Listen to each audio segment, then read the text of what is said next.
Hi, Gary Bonnell here. I've been answering questions. A lot of them I answer in a written format, respond uh, in writing. And the reason for that is some of the questions are evolving around technique. Technique for manifestation, technique for enlightenment, technique for breathing techniques, how to open the third eye, etc. And we are going to do technique videos for certain. That's a very important part of this. And we're using a very antique-ish kind of approach to some of it. The pronunciation more Aramaic than English, so it takes a little bit of working with it. I don't speak a lot of languages, so my pronunciation is going to be probably not as spot on, but within a range that's effective.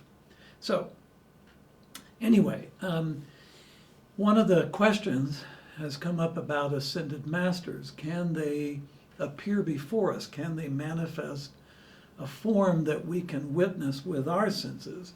And the answer is yes. When you've ascended your body, you have mastered the body and spirit are now one expression.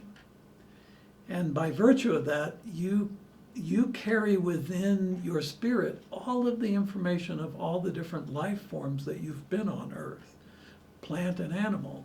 And then your body also has all of the ancestral memory, all of the DNA that responds way back in time. So, yeah, you're as an ascended being, you now have a capability within Gaia's manifest reality to use the subtle energies, the ethereoplasmic substance, as it's referred to in the Akasha. That's basically the only way to interpret it. It's an ethereal plasmic substance.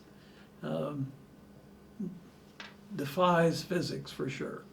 So we know that if there was 1% less gravity, we would fly off into particles. We understand that if there's 1% more gravity, we would be crushed into a ball, a substance. So now that science has gotten to the point where it truly understands the mechanism of the quantum fields and the quanta, we're beginning to really piece together the dynamic of the universe, not just the physical structures, the light structures, but also the non-matter structures. So the question is about another question is about how do we manifest instantly in the way that Jesus did, turning 5 loaves into, the miraculous picnic that everybody had, changing water into wine. I did a funny thing it was funny to me, at a liquor store once. I took on the bottled water aisle and on the wine aisle, I changed the signs. So the, yeah, funny story at the time. I guess you had to be there. But anyway, what we do is when we are free of judgment, then the radiance that moves out from us as our intention brings back to us the details of our intention, a vision that a person focuses on, understands the vision completely, and then drops all inner conflict. Then they start radiating out, and then that comes back to them as the vision. For the most part, people have a hard time manifesting because they are layered, the energy of their inner conflicts layer around them. And so if they speak a command toward an intention, it has to go through all those layers, and by the time it gets out into the space that it can begin to bring details back to you, it looks more like the inner conflict than the original vision or intention. So dropping conflict, dropping judgment, extremely important to unfolding a spiritual path, and really for learning how to manifest an intention to outcome.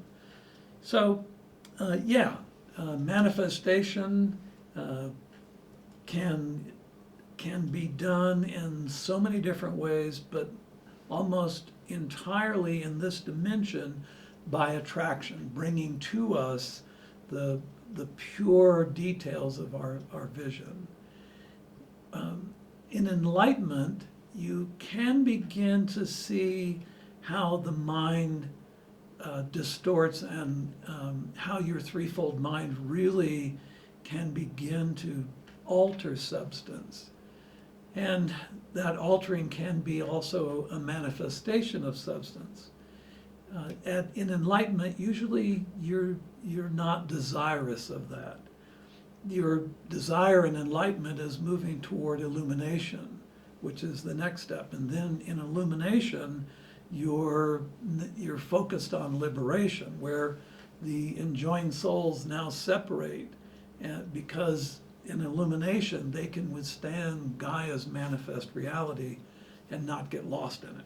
So, so very, very interesting process we have as we unfold our true nature, and that's the nature of a body, spirit, and a soul working in collaboration.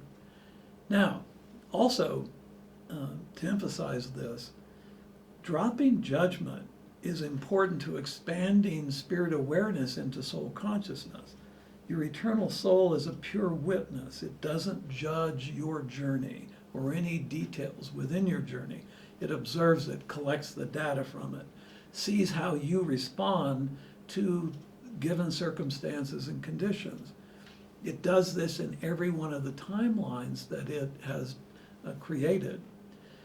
Now, in order for your spirit awareness to expand into soul consciousness, you must drop judgment. Difficult, because we're trained to judge. It's subconscious in our experience. If we don't know how to judge, there's a part of us that fears our longevity will not be there. We're trained to survive. Don't touch this, this is right, that's wrong. Be a part of a family, be a part of a community, be a part of a culture, because in numbers there's safety. So judgment is critical to all that. And dropping judgment is critical to becoming enlightened. So at some point you have to make a decision. Do you want to survive, or do you want to become enlightened? And becoming enlightened doesn't mean you won't survive. It just means that you've made a choice. So I'll keep answering questions. I thank you for watching this. Sorry about the wine aisle, water aisle thing, but it's just kind of a fun moment for me. So take care.